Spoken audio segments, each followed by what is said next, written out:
फरमाया इमाम मालिक रहमतुल्लाह अलैह का जब इंतकाल हुआ, कौन इमाम मालिक इंतकाल हुआ, दोनों कंधे छिले पड़े थे, गुस्ल देने वालों ने गुस्ल दिया, मांस उतरा हुआ था, खून निकल रहा था। किसी ने पूछा मालिक कौन सी दीवार से गिरा, कौन सी गाड़ी से तेरी टक्कर हो गई, कहाँ से गिरे, दोनों कंधे छिले पड़े हैं। अल्लाह अकबर मेरे अजीजों, जनाजा उठाया, अल्लाह अकबर। कौन इमाम मालिक जिसने एक हज किया दोबारा मदीने से कदम न रखा और कहा ऐसा ना हो मदीने से कदम बाहर रखो मेरी मौत आ जाए। कौन इमाम मालिक रहमतुल्लाह अलैह। जब जनाजा उठा एक दिन एक उनका मुरीद कहने लगा तुम पूछते थे ना हमारे इमाम के कंधे क्यों छिले हुए हैं। फरमाया जब हुजूर के रोजे की छांव से हदीस पढ़ा के घर जाया करता, बीच गली के ना चलता करता, गली के किनारों के साथ दीवार के साथ कंधे घिसा घिसा के चला करता। किसी ने पूछा मालिक जगह इतनी सारी है का डरता हूं उस जगह पे पाँव ना आ जाए जहां आमना के लाल ने कदम रखा।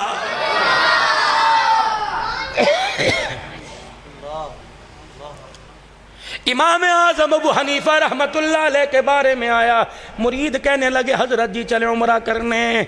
फरमाया अमल पल्ले कोई नहीं, खुदा की कसम पिछले से पिछले साल कसम मैंने इसलिए उठाई, बाब 11 नंबर 11B से जहाँ हमारा होटल था बच्चे साथ थे, मेरी घरवाली मुझे कहने लगी हन्नान क्या बात है, ये नौजवान लड़का इतनी इतनी दाढ़ी यूं दीवार के साथ हुजूर के रोजे को खड़ा देख के रोता रहता है। एक दिन मैंने अजीज़ो पता नहीं कौन सी नमाज में मैंने उसे बुलाया, मैंने कहा बेटे इधर आ, 7-8 दिन हो गए तुझे यहीं खड़ा हर नमाज में पाता हूँ। रो के कहने लगा क्या पूछना चाहते हो। मैंने कहा अंदर क्यों नहीं जाता, रियाजुल जन्ना मौजूद है, अंदर क्यों नहीं जाता, सुफ़ा का चबूतरा मौजूद है, अंदर क्यों नहीं जाता, मवाजा शरीफ मौजूद है, अंदर क्यों नहीं जाता, बाबू सलाम मौजूद है, अंदर क्यों नहीं जाता, बाबे रहमा मौजूद है। खुदा की कसम फूट फूट के कराची का लड़का था रोने लग गया, कहने लगा मौलाना गुंबद खजरा को देखता हूँ अपनी हैसियत देखता हूँ, खुदा की कसम मैंने अमल ही कोई ऐसा नहीं किया कि हुजूर के सामने जाके खड़ा हो जाओ।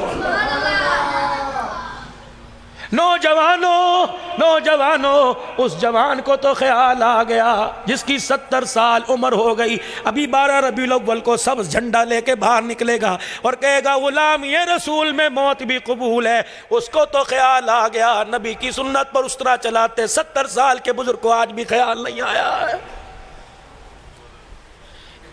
आखिरी बात इमाम आज़म अबू हनीफा रहमतुल्लाह अलैह मुरीदों से कहने लगे मियाँ जाओ तुम कराओ फिर चलेंगे।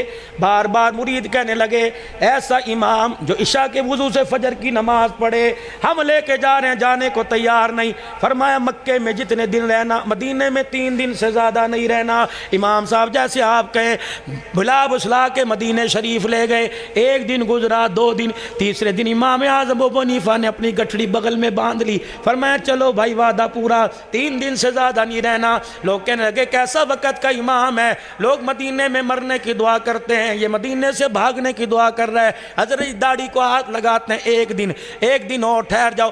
करते करते 9 दिन गुजर गए। इमाम आज़म अबू हनीफा रहमतुल्लाह अलैह अपने मुरीदीन के सामने हाथ जोड़ के खड़े हो गए। कहा अगर तुम जाते हो जाओ वरना मुझे इजाज़त दो, मैं नबी के मदीने से जा रहा हूँ। लोगों ने चेमगोइयाँ शुरू कर दी। लोगों ने कैसा आज के रसूल है जो हुजूर के मदीने से भागने की बातें कर रहा है, नबी के मदीने में मरने की हदीसें सुनाता है और नबी के मदीने से भागने की बातें करता है। इमाम आज़म अबू हनीफा रहमतुल्लाह अलैह ने गुंबद खजरा की तरफ अपना चेहरा करके रोना शुरू कर दिया।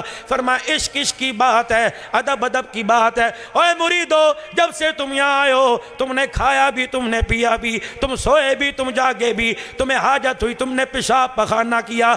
अल्लाह की इज्जत की कसम है मदीने में दाखिल हुआ था, वुजू करके आया, आज 9 दिन हो गए इमाम आज़म ने अल्लाह अकबर पेशाब पखाना नहीं किया। आज दुनिया इनको कहती है 4 हदीसें याद थी। अल्लाह गुबारुल मदीना शिफाउम मिन कुल्ली दा। मैं बात करूं मौलाना कासिम नानोतवी रहमतुल्लाह अलैह की, अल्लाह अकबर, जिसने जिंदगी के अंदर कभी काले रंग का जूता नहीं पहना, मैं बात करूं मौलाना रशीद अहमद साहब गंगोही की, मैं बात करूं उलमाए देवबंद के शेरों की। कौन है कासिम नानोतवी? आगरे से खुस्सा एक आदमी बनवा के लाया, हजरत 300 किलोमीटर से आया, बैलगाड़ी पे आया, खुस्सा पहनो। कासिम नानोतवी रहमतुल्लाह अलैह ने खुस्सा देखा, रोना शुरू कर दिया, फरमाया मैं नहीं पहनूंगा। हजरत पहनते क्यों नहीं? कि इसके नक्शो निगार में मुझे सब्ज रंग नजर आ रहा है, ये सब्ज रंग हुजूर के रोजे का है, पैर में पहनूं मेरी ईमान की गैरत गवारा नहीं कर रही है। मौलाना रशीद अहमद साहब गंगोही रहमतुल्लाह अलैह अल्लाहु अकबर सुफ़ा के चबूतरे पे खड़े होकर वापिस आ जाते हैं।